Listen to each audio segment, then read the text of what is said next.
राज्यातल्या मंदिरात कदाचित सगळ्यात मोठा आर्थिक घोटाळा उघड झालाय। कोल्हापूरच्या प्रसिद्ध बाळूमामा मंदिरात तब्बल 60 कोटी 75 लाखांच्या गैरव्यवहाराचा आरोप समोर आला आणि या घोटाळ्याशी संबंधित कागदपत्र आता न्यूज 18 मराठीच्या हाती लागली आहेत। विशेष म्हणजे या प्रकरणी आता उपनिबंधक रागिणी खडके यांच्यासह तिघांविरुद्ध सुद्धा इथं गुन्हा दाखल झालेला आहे आणि असं असताना खडके अजून फरार आहेत अशी माहिती आहे। दुसरीकडे तक्रारदारांनी तत्कालीन सहाय्यक धर्मादाय आयुक्त निवेदिता पवार यांच्यावर सुद्धा या संपूर्ण घोटाळ्यामागे हात आहेत असे गंभीर आरोप केलेत। बाळूमामा मंदिरामध्ये तब्बल 60 कोटी 75 लाखांच्या घोटाळ्याची संपूर्ण कहाणी आता ही सगळी कागदपत्र आणि गुन्ह्यांची नोंद न्यूज 18 मराठीच्या हाती लागली आहे। या कागदपत्रातनं जे समोर येत आहे ते केवळ एका व्यवहारापुरतं नाही तर देवस्थानांच्या कारभारात अनेक स्तरांवर गुन्हे झाले तसा आरोप आहे, असा गैरव्यवहारांचा हा तपशील आहे।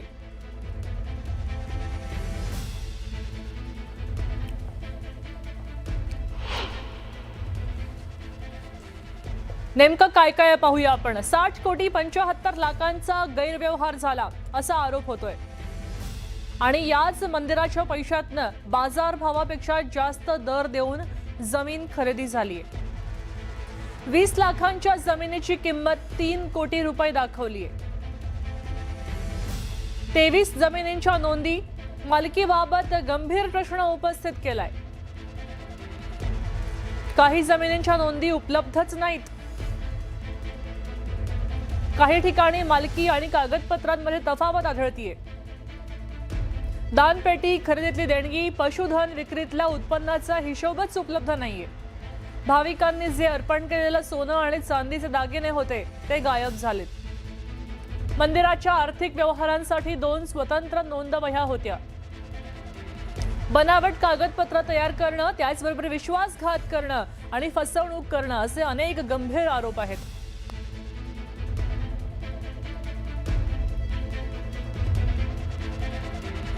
दोन 2021 पासून आम्ही हा लढा देत आहे। आजपर्यंत आपल्याला हा लढा देत असताना बराचसा अडथळा आला आणि त्या अडथळ्यातून आम्ही मार्ग काढत, तो पण कायद्याने मार्ग काढत आज इथंपर्यंत आलो आहे। ह्या लढ्याला 100% निश्चितच यश येईल। फक्त एवढंच नाही, पण याच्या पाठीमागचे माइंड मास्टरसुद्धा आहेत, ते या प्रकरणी अटक व्हावेत अशी आमची इच्छा आहे। बाळूमामा ट्रस्टमध्ये अनेक वेळा आम्ही ह्याच्यात आहे तक्रारीमध्ये। या तक्रारीमध्ये बाळूमामाचा कारभार स्वच्छ चालावा आणि स्वच्छ तिथे ट्रस्टी नसल्यामुळे तिथे कारभार चुकीच्या पद्धतीने चालू आहे, त्याची चौकशी व्हावी आणि ह्यात कोण दोषी आहेत त्यांना कठोर कारवाई व्हावी एवढीच आमची तक्रारदाराकडून इच्छा आहे। गुन्हा दाखल झाला आहे ना, त्यामध्ये तपास होऊ द्या तुम्ही, त्यामध्ये तपास होऊ द्या ना, फक्त ते गुन्हा दाखल मी सांगतो ना, बट चेंबरमध्ये सांगतो, मी सांगतो त्यामध्ये काय झालं आहे, त्यामध्ये काही भाविकातून तीव्र संताप होत आहे।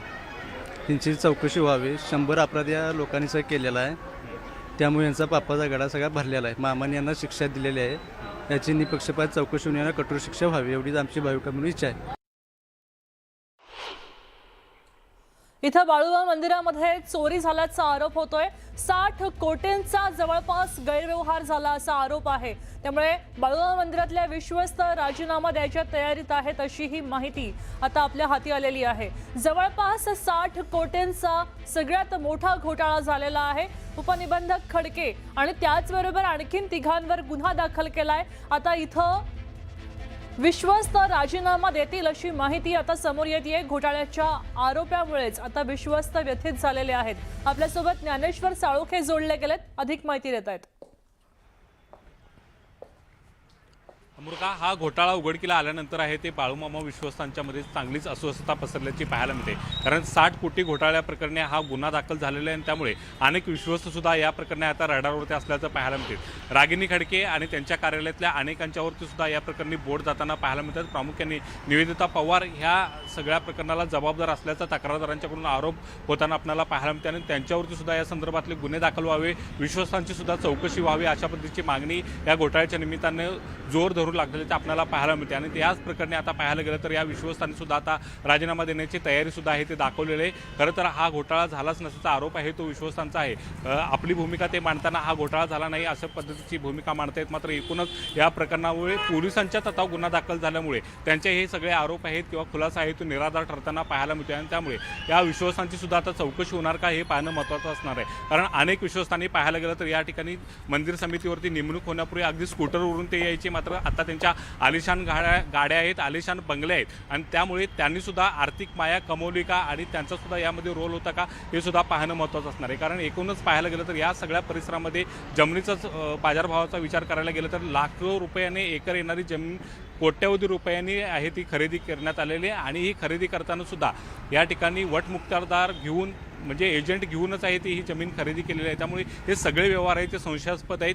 बकऱ्यांचा तळ ज्या ठिकाणी बकरी बसवली जाते त्या ठिकाणचे सुद्धा व्यवहार संशयास्पद आहे, कारण या ठिकाणी सुद्धा मोठ्या प्रमाणात आहे ते दान स्वरूपात पैसे मिळत होते, त्याचा हिशोब कुठेही नाही, मंदिरातल्या नोंदवह्या नाहीत आणि एकूणच हा सगळा व्यवहार आहे तो संशयास्पद आहे। या ठिकाणी येणाऱ्या भाविकांना जो भंडारा म्हणून प्रसाद दिला जातो तो प्रसादामध्ये सुद्धा मोठ्या प्रमाणात गैरव्यवहार आहे ते दिसून येतो। हा गैरव्यवहार एका टप्प्यावरती नाही तर अनेक टप्प्यावरती हे गैरव्यवहार झालेले आहेत आणि संगमताने हे सगळे व्यवहार केलेले आहेत। त्यामुळे या सगळ्या प्रकरणाला हे सगळे अधिकारी ट्रस्टी दोषी आहेत आणि यामुळे या सगळ्या एकूणच प्रकरणाची चौकशी व्हावी, कारण हे अधिकारी आणि ट्रस्टी सुद्धा आहे ते पुरावे नष्ट करण्याची शक्यता आणि भीती आहे ते व्यक्त केली जाते। कारण ज्या पद्धतीने रागिनी खडके अद्याप पोलिसांच्या हाती लागत नाही, गुन्हा दाखल होऊन 7 ते 8 दिवस झाले मात्र त्या अद्याप फरार आहेत। इतका मोठा गुन्हा दाखल झाला असताना सुद्धा त्यांना नेमकं कोणाच्या आशीर्वादाने पोलिसांनी मोकळ सोडले अशा पद्धतीच्या अनेक सवाल या निमित्ताने उपस्थित होताना पाहायला मिळतात। त्यामुळे या एकूणच प्रकरणाची सगळी चौकशी व्हावी अशा पद्धतीची अपेक्षा भाविक व्यक्त करताना दिसून येत आहेत। नक्कीच धन्यवाद सविस्तर माहितीसाठी ज्ञानेश्वर।